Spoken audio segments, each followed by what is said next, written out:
We're Gary and Linda with Blazing New Trails.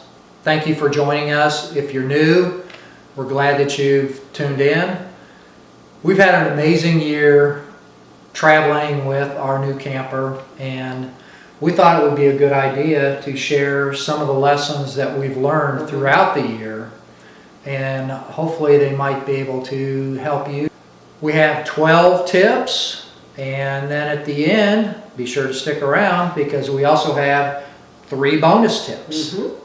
So, 12 tips, like the 12 days of Christmas, Gary? 12 days of Christmas, Linda.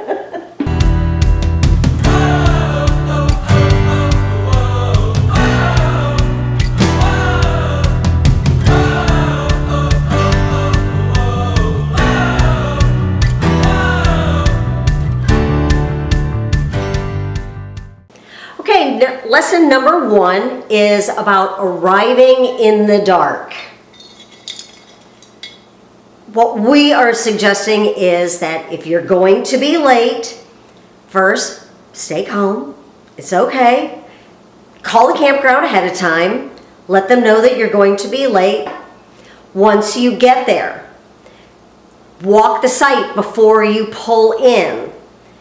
You're also going to need flashlights to look around, most likely, and you'll need walkie-talkies because, especially depending on how late it is when you arrive, you don't want to wake people up. It might be quiet hours by that time. You want to get in your spot, turn off your engine as soon as possible. And just take care of your essentials. You know, sewer, water, get level, and you're on your way. In the morning, you can put your rug out, and your chairs, whatever it is you need to do.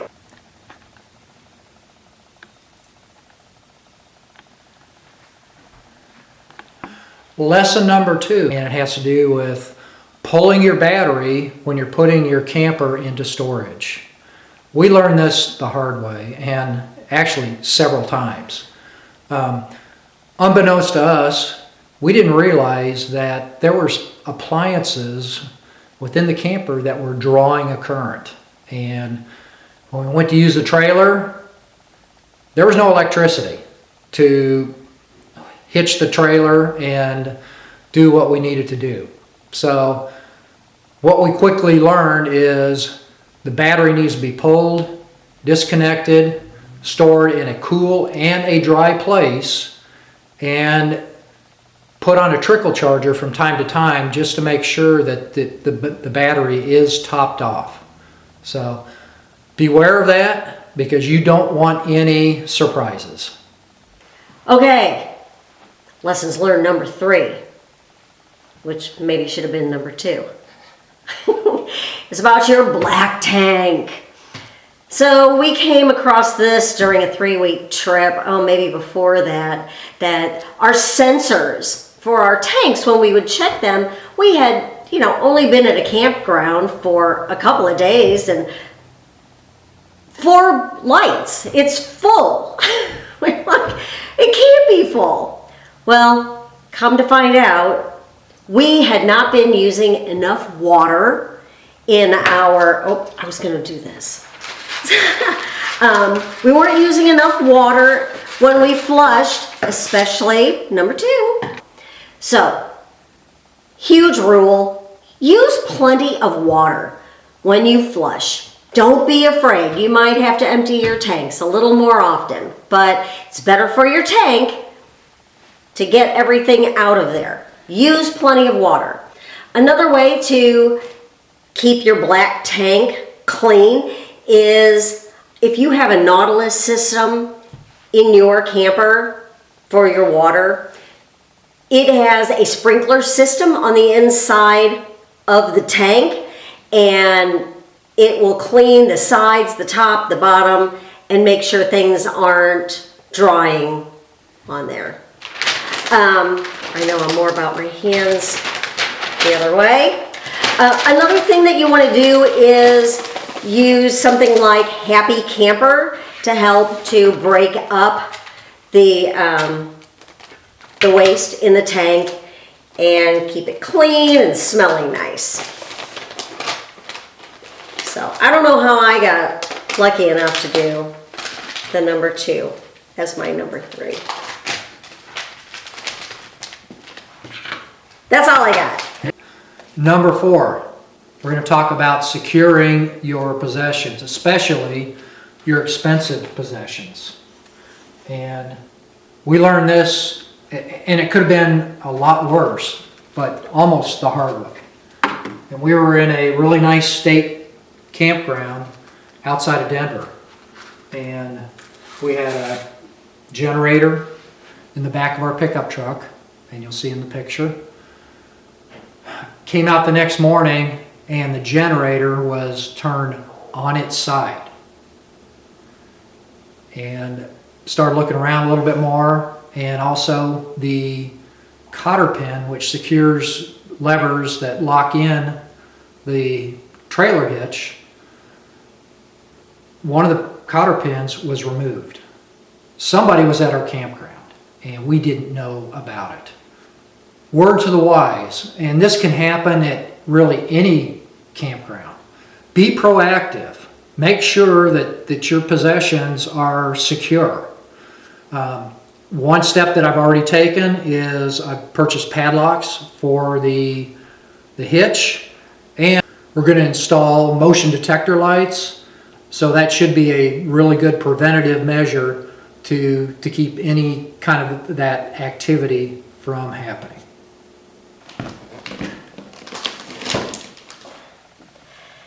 Next up is clearing your slides. It's important to make sure that there is no debris on top of your slides before you bring them in.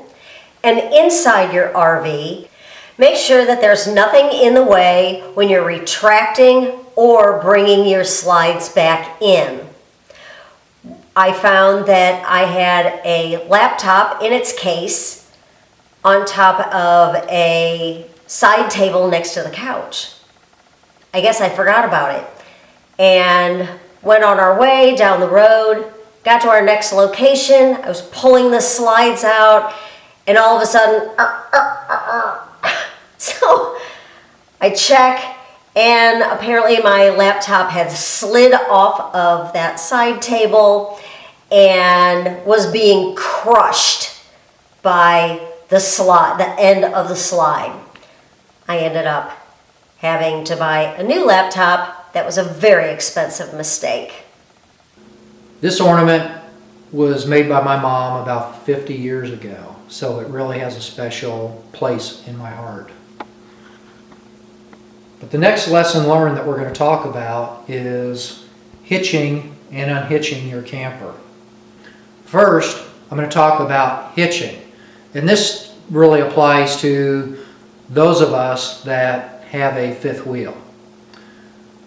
What I learned right away, and with Linda's help, is to always make sure that your truck is square with the camper.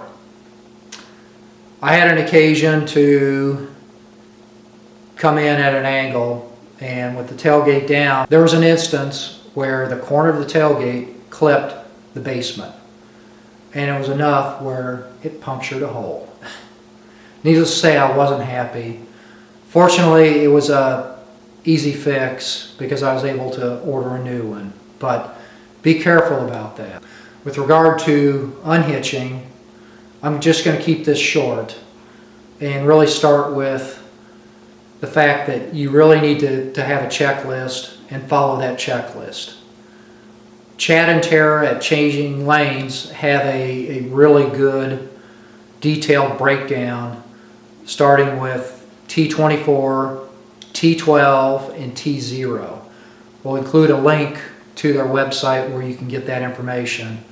But it's really important that you follow that checklist. Now, there may be times when you get distracted, and always know where you're at any given time. You may have a neighbor that comes by. Be careful about becoming too engaged, getting totally pulled out of what you're doing, because bad things can happen. Next, we are going to talk about pulling into gas stations and tight quarters.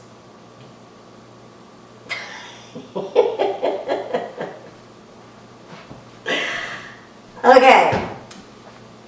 You want to make sure, first of all, that you know the height of your vehicles and your tow.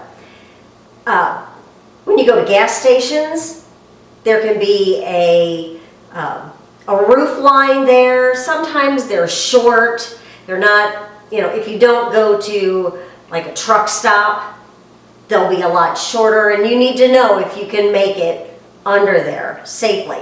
Also, the lots themselves are kind of tight. And what's your turning radius? Are you going to be able to get in there and get back out? We ran into that on our last trip and almost got stuck. So pay attention to your roof clearances. Lower gas prices may come at a higher cost if you get stuck. So make sure that you have a clear entrance and exit strategy when you go to those smaller stations and you want to take that chance for those lower gas prices. Okay, a little bit to the left, a little bit to the right, right there, that's fine. Good job. Thank you.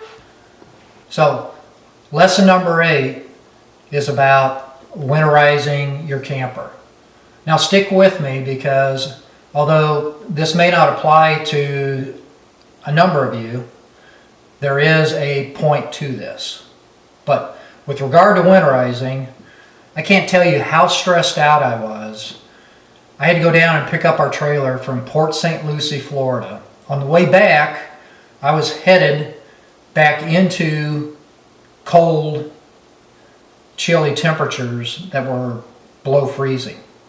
And I knew I was going to have to winterize the camper, but I knew nothing about it. And I was stressing out about whether or not I was going to do it right, what it was going to take, all of that. But while the owner's manual is a good resource, I just went to YouTube and found some videos, and it was easy. When I had to redo the winterizing this year, what I can tell you is just a couple refresher videos, and that's all it took, and it was so much easier. So tying everything together, what I'm trying to say is, whether it's winterizing or doing other repairs on the camper, the first time around it's going to seem stressful, it's going to seem difficult. So take a deep breath, don't stress out about it, and find a good video on YouTube that's going to help you get through it. Okay, the 9th thing that we learned was campground hookups are not standardized. You could get anything from a really nice hookup site that has everything that's brand new, it all works great, or like we had happen, we went to a fairgrounds. We were the only ones there in the middle of summer, and the hookups were overgrown with weeds. You had to like really get in there and look for the sewer hookup and for the water. The electric ended up being way at the back of the camper, several feet back. Ended up, thank goodness, we had a 50-foot electrical cord. So that's something that is really handy to have, since you never know where these hookups are going to be. Make sure you have a 25 and a 50-foot electrical cable. Also, extra water hose with the adapters, because you just never know what people are going to have. Extra sewer hose, and then adapters for the sewer hose too, because the openings are never the same. Everybody has something different.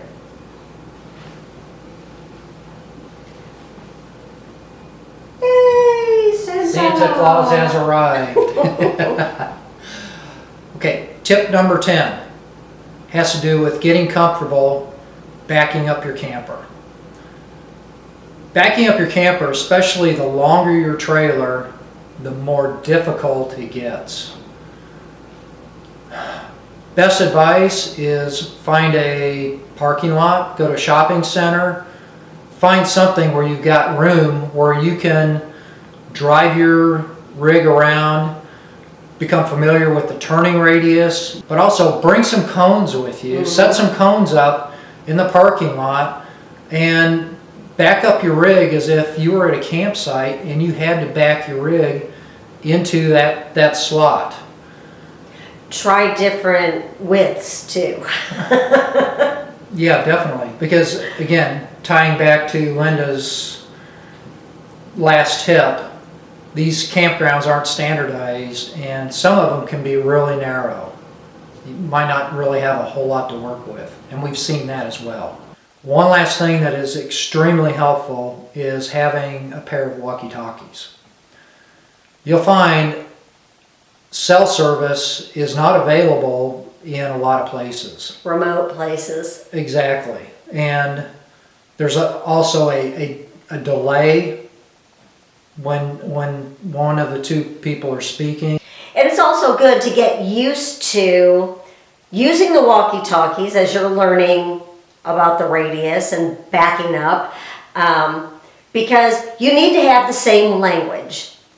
If you're saying go driver side, or if you're saying go left, he's like, well, which left? When I turn around left, or when I'm looking here and I'm backing up, am I thinking the left over here? So you need to have the same language. Yeah, very good points.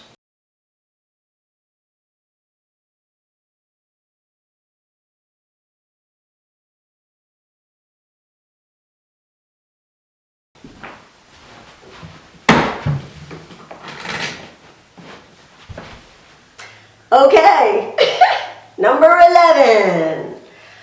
Final walk around before you leave your campsite. We had a mishap where we left a campground. We did everything we thought right.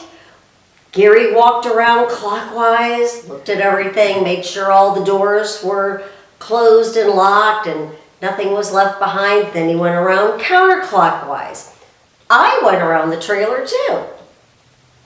Away we went. We get to our next destination.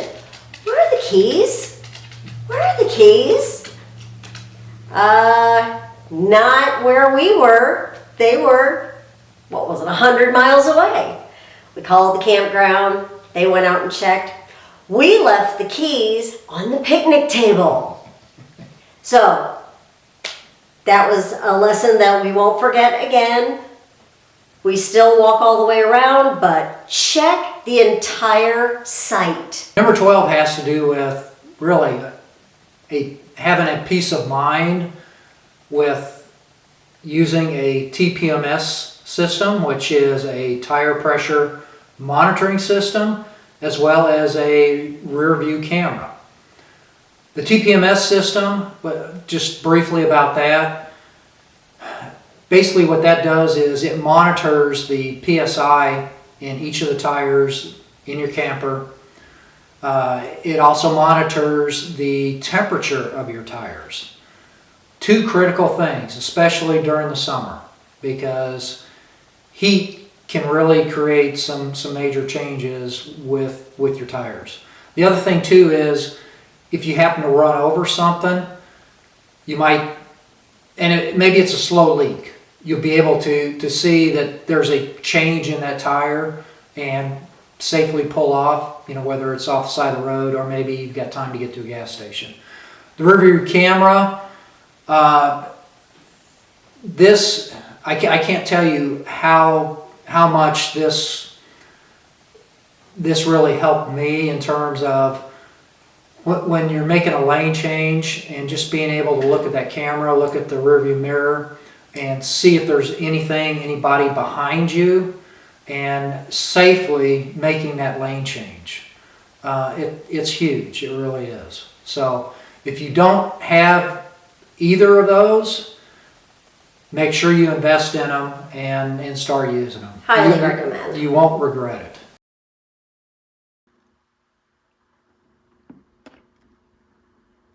That's a chocolate chip cookie. I'm glad you like them. Outstanding. Thank you. Okay. Okay. I guess it's time for our 3 bonus tips. Ah! You want to start us off, Linda? Yeah, so you can finish eating your cookie. Yes. I appreciate that. Okay. We do not recommend using Google Maps when you're planning your trips. They don't take into consideration, there's no way to filter so that it takes into consideration the height of your rig, the speed that you're going, if you want to stay off of toll roads, things like that. If you use something like RV Wizard, that will help you in that regard. They have a way to go in and make those choices, and it will save you from going down little narrow country roads, which we've had an issue with, of course. That's why we talk about it. Several Tolls, issues. yeah, tolls, and you want to make sure that you can get under every overpass. So bonus tip number 2, it also ties into what Linda just talked about in knowing your height, your weight, and your length, but taking that and posting it on a sticky note on your dashboard. Now, why is that important? You know, things can happen in the heat of the moment, and let's say you're on a side road, and you know maybe there's a low bridge. You know, maybe you're coming up on one of those small farm road bridges, and there's a weight limit on that bridge. If you know, you can look at that note, and you know you're not fumbling around and just trying to guess, and you can react accordingly. A lot faster. A lot faster. Lessons learned number 3, and that kind of ties into what we've been sharing with you in this video. We got this idea when Linda worked at a construction company, and they would always wrap up their projects with a lessons learned and jot down what things they thought were good, what was bad, what they needed to change, just anything that pertained to that project that might make the next one better. Right. And so we've been doing that. We have a spiral notebook, and you know, as we're on the way home, we'll just start writing things down. Yeah. And we'll take that and we'll apply it as we start planning for our next trip. Okay, so let's wrap things up. Yep. Let's wrap things up, Gary.